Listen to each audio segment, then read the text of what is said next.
Поэтому я вас прошу, пожалуйста, когда вы найдете этот отрывок, станьте, пожалуйста, во время чтения Библии. Хорошо? 1 Фессалоникийцам 4, с 15 по 17 стихи.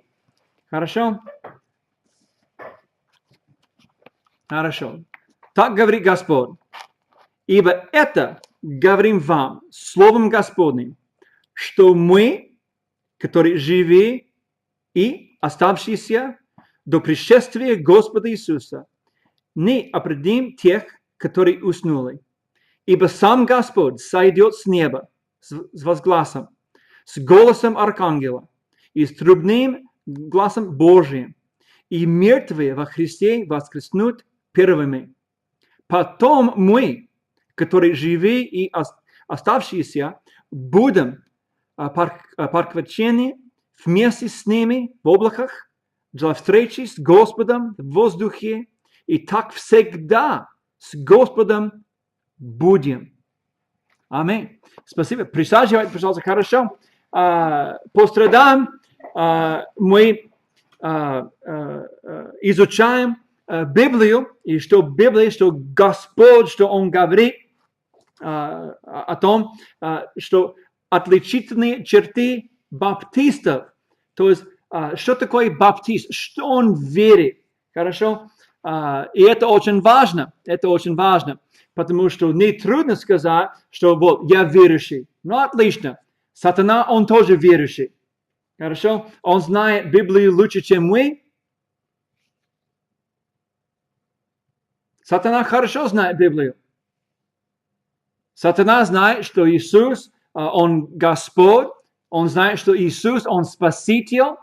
Он знает, что Иисус, Он Христос, то есть Мессия. Хорошо? Он все это знает. Нет сомнения. Он не сомневается. Но Сатана, он не спасен. Поэтому, когда человек говорит, что я верующий, что это значит? Что он имеет в виду? Что он верующий? Что он верит? И мы хорошо знаем, что не так важно, что говорит человек устами, но очень важно, как он живет. Потому что его жизнь показывает ясно, что он верит. Если мы говорим, что мы верим до такого уровня, но мы живем как собаки, тогда мы не говорим правду. Хорошо? Поэтому это очень важно понимать отличительные черты баптистов. То есть, что говорит Библия, что мы верим как независимая библейская баптистская церковь. И нам жаль, что мы не можем назвать церковь просто баптистская церковь, потому что есть сотни разных баптистов, и неизвестно, что они все верят. Но мы знаем по истории, что настоящие баптисты, они не протестанты, они не начинали, скажем, их праотцы не были католиками, они не ушли от католиков во время реформации в 17 веке или 16 веке. Исторические баптисты, они начинали вне Иоанна Баптиста, но по-старому Иоанна Крестителя. Хорошо? Но по Библии, по истине, это Иоанн Баптист. Хорошо? Он не был член баптистской церкви, но его доктрины, его учения мы держим до наших дней. Хорошо? И первое, мы смотрели, что Библия является Словом Божьим. И это наш единственный источник истины и авторитет.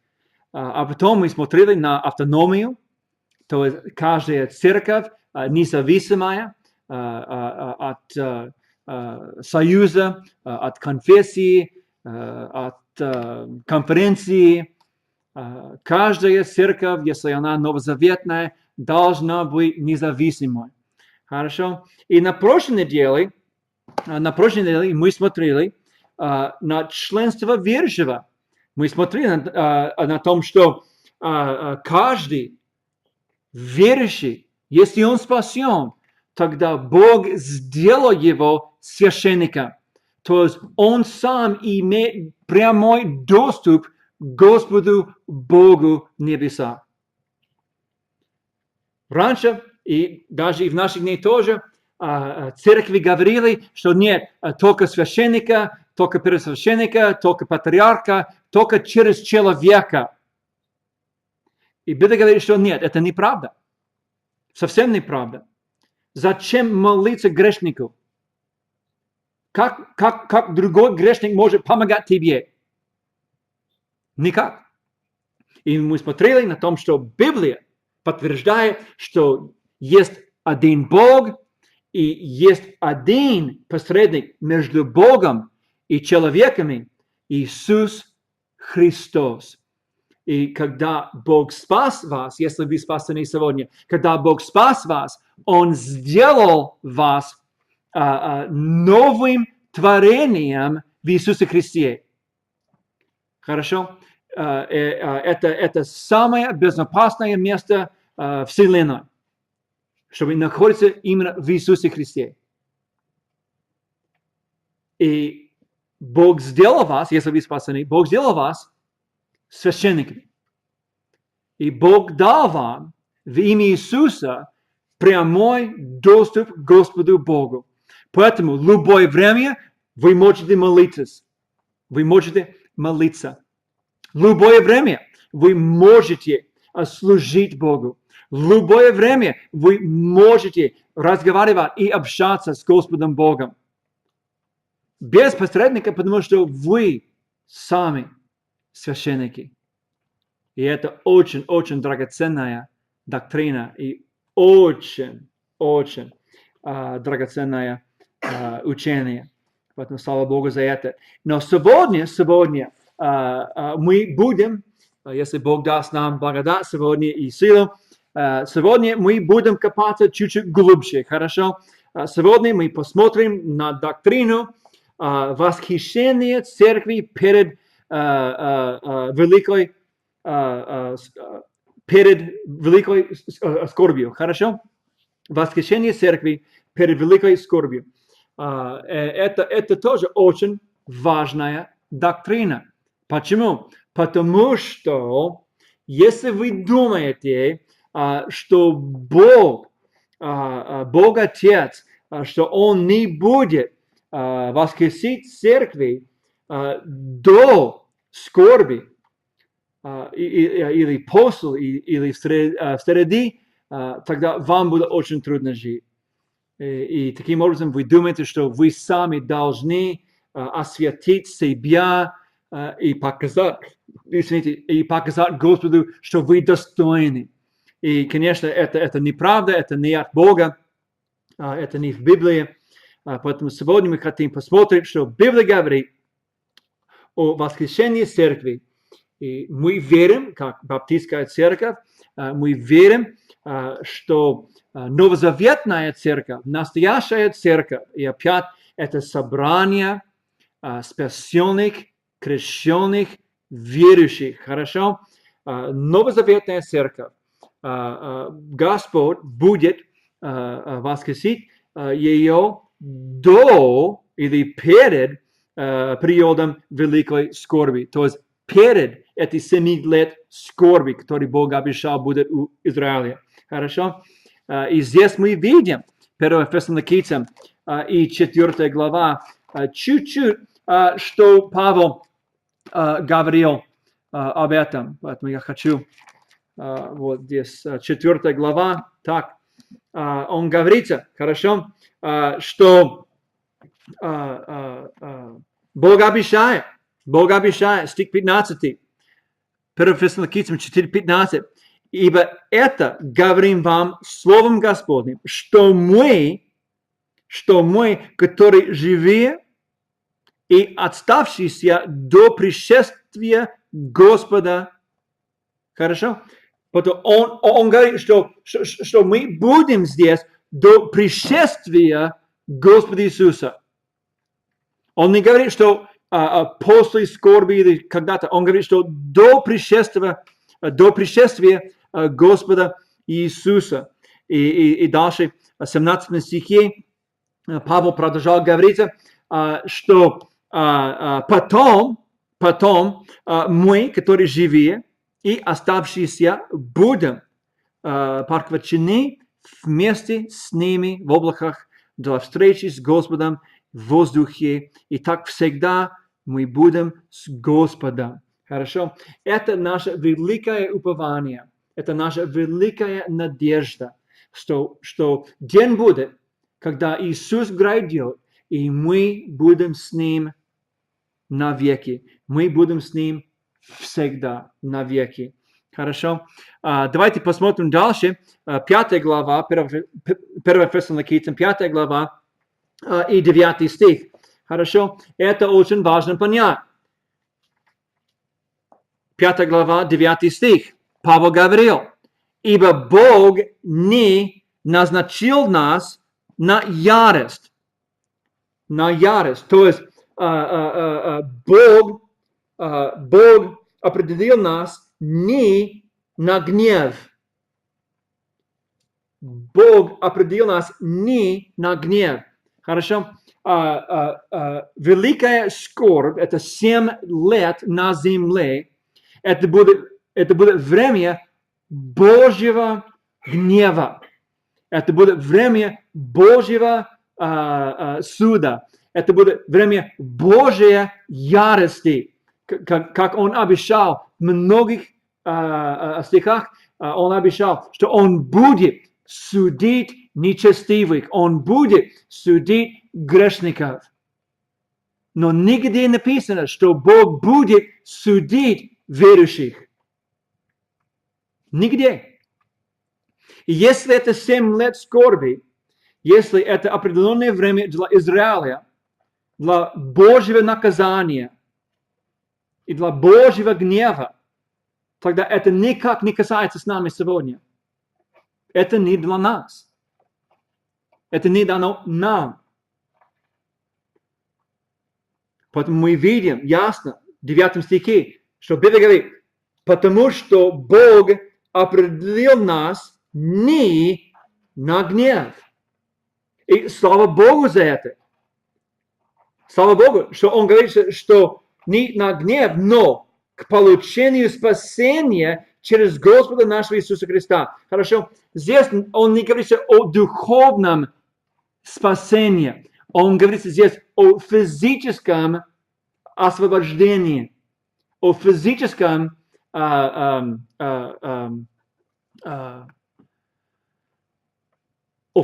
спасении.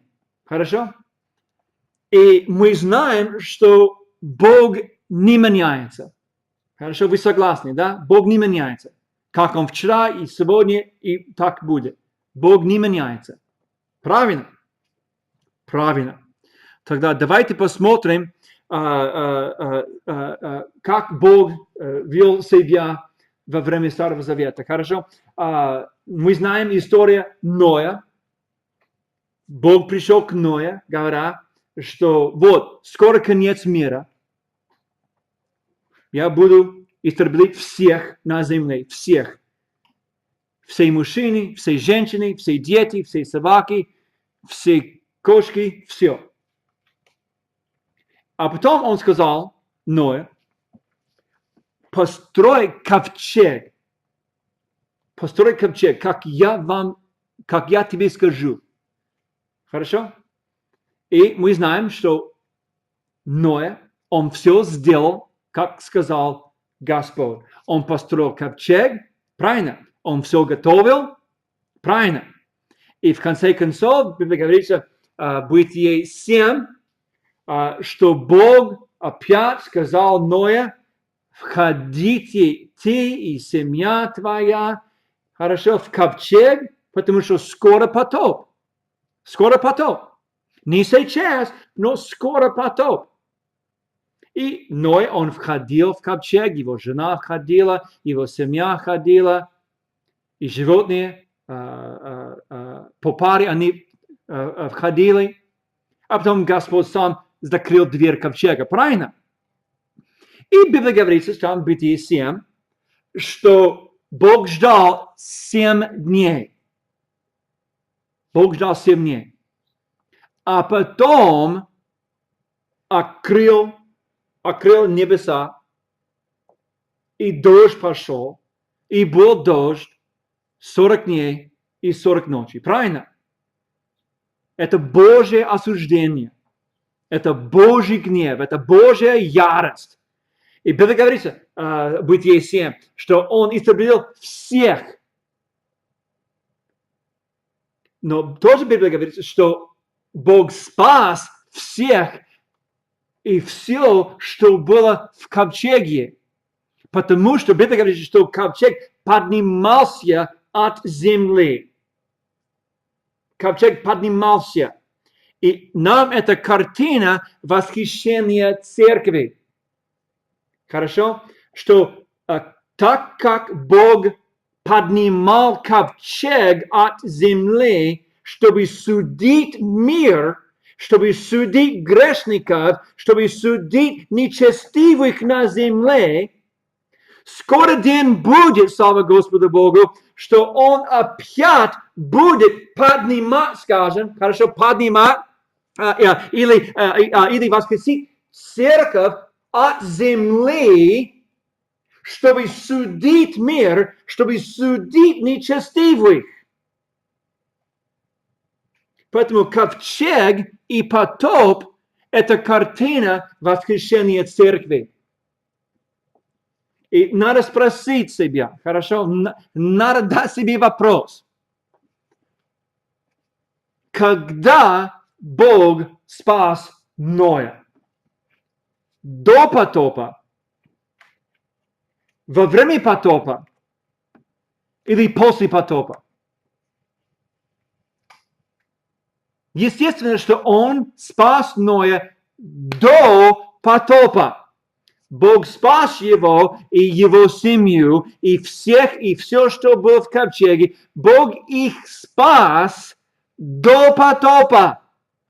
До того, когда Божий гнев пропал на земле. Когда Бог, Господь святости, Он истребил всех. Поэтому это живая картина, где мы видим Божье сердце, где мы видим Божий характер. Бог, Господь, который не меняется, Он спас своих искупленных верующих. Он их спас до потопа.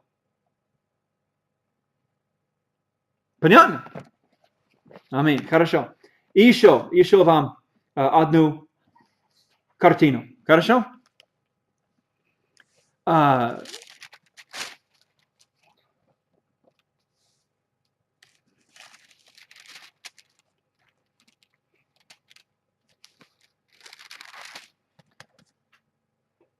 В Бытие 19, в истории Лота, мы знаем, что однажды Лот, он ушел от своего дяди Авраама, и через какое-то время он стал жителем города Содома. И мы знаем через время, что Бог от своей святости, Бог принял решение истребить всех жителей этих городов. И мы тоже знаем по Писанию, что Бог отправил 2 ангелов, чтобы избавить Лота и его семью. Перед тем Божий гнев не истребил этих городов. Эти ангелы пришли к Лоту, и на следующий день утром они все убежали. И Библия говорится там в Бытие 19, Бытие 19, ангел даже говорил, поспешай, спасайся туда, ибо я, это Божий ангел, ибо я не могу сделать дела, доколе ты не придешь туда. И когда они убежали, Библия говорит, что и пролил Господь на Содом и Гоморру дождем, серу и огонь от Господа с неба. И истребил города сии, и всю окрестность сию, и всех жителей городов сих. Хорошо? Поэтому еще раз я вам вопрос. Когда Бог избавил, когда Он спас Лота, не по духовному, но по физическому, когда Бог спас Лота, или до того, как Он истребил, во время Божьего гнева, или после того, как все погибли, когда Бог его спас. Правильно, до этого, это Божий характер, это Божье желание. Бог, как любящий Небесный Отец, Он всегда и все время, Он защищает своих от Божьего гнева. И мы знаем дальше, в книге Исхода, хорошо, и глава 12, что когда был первый пасхальный седер, хорошо, первая Пасха, не по-вашему, хорошо, это вы просто не понимаете, что такое, хорошо, но первый пасхальный седер, библейская Пасха, лучше сказать, хорошо, первая библейская Пасха, хорошо, Бог защищал их под кровью, чтобы первенец не умер. Поэтому восхищение церкви, оно будет перед великой скорбью. Будет перед периодом или перед временем великой скорби. Хорошо? Лучше так говорить. Давайте посмотрим, что Павел писал в книге к Титу. Хорошо, к Титу и 2 глава. К Титу 2 глава.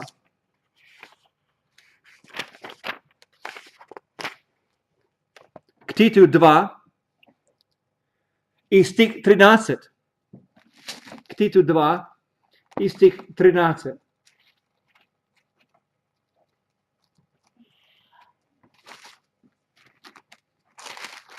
Должно быть очень известный отрывок, хорошо? Вот что Библия говорит. Стих 13. Ожидая той благословенной надежды и славного явления великого Бога и Спасителя нашего Иисуса Христа. Хорошо?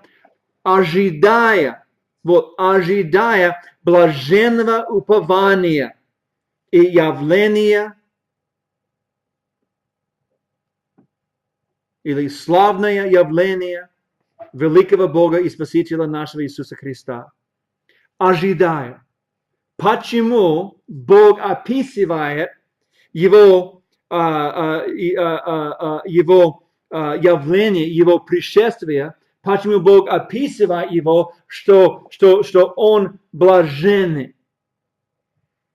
Почему Бог говорит, что это наше блаженное упование, это наша блаженная надежда. Понимаете, что если мы будем страдать во время скорби, тогда где-то блаженная надежда. Нет такой.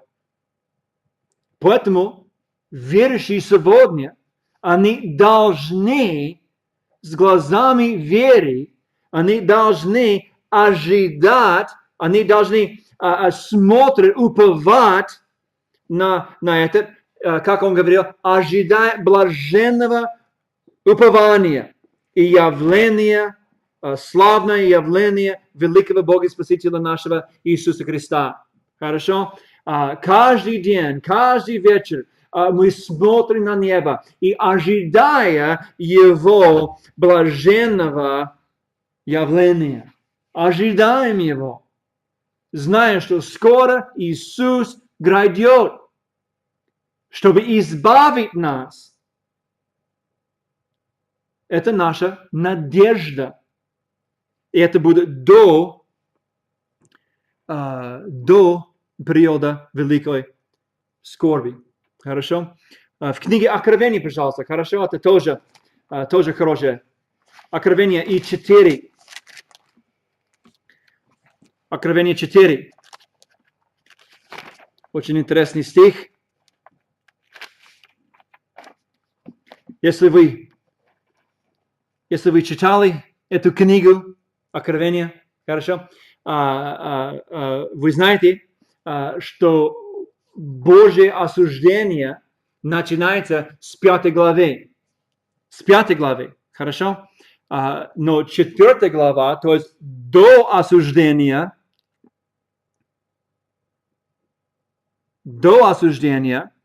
Библия говорит, вот, Иоанн возлюбленный, он так говорит, после этого я взглянул, и вот дверь была открыта на небо, и первый голос, который я слышал, как бы трубы, говоривший со мной, который сказал, взойди вверх, взойди сюда, и я покажу тебе, что должно быть после этого.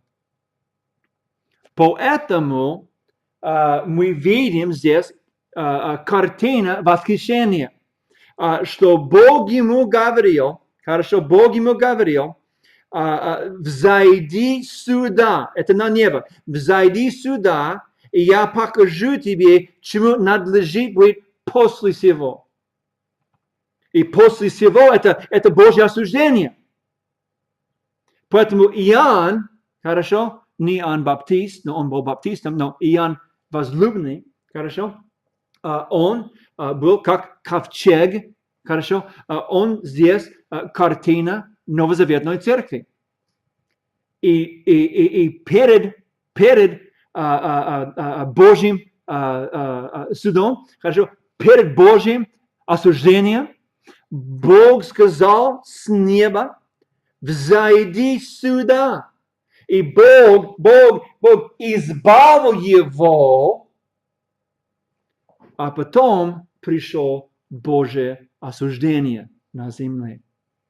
Поэтому у нас есть это блаженное упование, у нас есть блаженная надежда, что скоро мы услышим этот голос небес, взойди сюда. Вот такой сладкий и великий день, когда мы все услышим его небесный голос, взойди сюда. Знаем, что это восхищение. Поэтому и есть и другие стихов тоже. Хорошо, есть и другие стихи. Например, Иеремия и 30. Бог говорит, Иеремия 30, стих 7, что «О горе, велик тот день, не было подобного ему, это бедственное время для Иакова». Бедственное время, то есть это время скорби. Это время скорби. Но это не время скорби всем. 7 стих Иеремия 30 говорит, что это бедственное время для Иакова, то есть Израиля. Это не для нас. Бог обещал, что эти 7 лет это будет время осуждения для Иакова, для Израиля. Не для нас, как Новозаветная церковь. Хорошо? Поэтому, что хочу вам сказать сегодня вечером. во-первых, я хочу вас спросить, вы готовы к этому? За 120 лет Ноя проповедовал, говорил, что скоро потоп, скоро потоп, скоро потоп, скоро Божье осуждение, скоро потоп. За 120 лет он верно проповедовал. И никто не пришел, никто не послушал, что он говорил. Все погибли. Поэтому я вам вопрос. Вы готовы? Если Иисус пришел сегодня вечером, чтобы избавить свою церковь от земли, как потоп, как ковчег, извините. Если Иисус пришел сегодня вечером, чтобы поднимать свою церковь, как ковчег от земли, вы уже входили в ковчег? Или вы за ковчегом, и вы будете под гневом, под осуждением Божьего? Я вам вопрос сегодня вечером, хорошо? Где вы находитесь? Где вы находитесь? Или в ковчеге спасения, или за ковчегом под осуждением? Вы готовы сегодня к Божьему осуждению? Вы готовы? Вы готовы к этому? Вы уже входили в ковчег? Вы уже смотрите на небо? Вы уже слушаете и вы ждете его голос? И это день, когда он скажет: «Взойди сюда». Вы готовы к этому? Если вы еще не входили в ковчег, тогда вы не готовы. И если Бог закрыл дверь ковчега сегодня, и через неделю начинал потоп,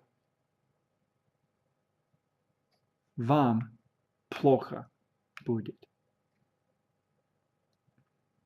Но если вы знаете, если вы можете открывать Библию, и вы можете сказать, согласно Божьему Слову, что вы точно, 100%, вы знаете, вы уверены 100%, без сомнения, что вы спасены, потому что вы знаете по слову,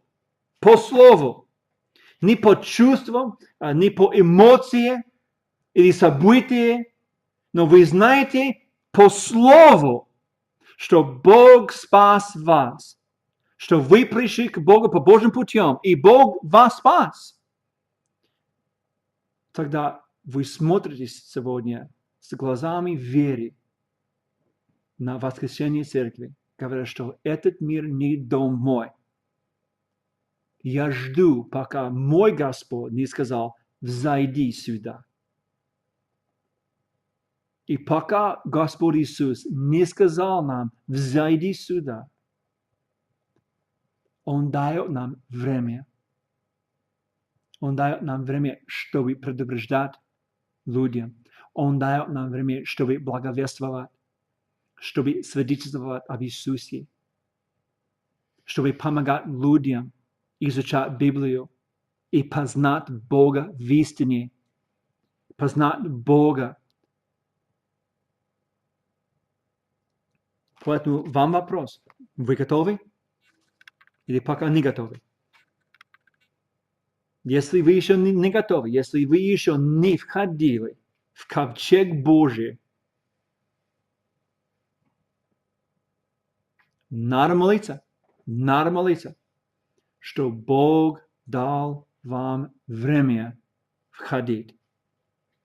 Но если воскресение церкви будет сегодня вечером, где вы находитесь, или в ковчеге, чтобы слышать его голос: «Взойди сюда», или вы за ковчегом, и вы будете под осуждением Божьим навеки.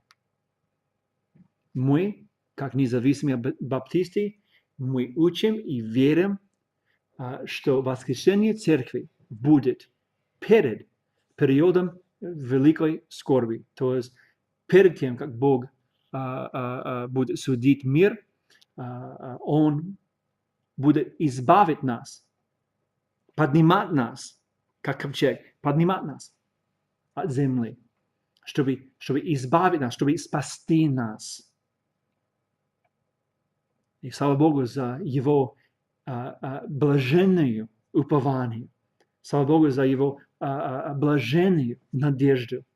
Слава Богу, что у нас есть такая надежда, что Бог не будет судить нас.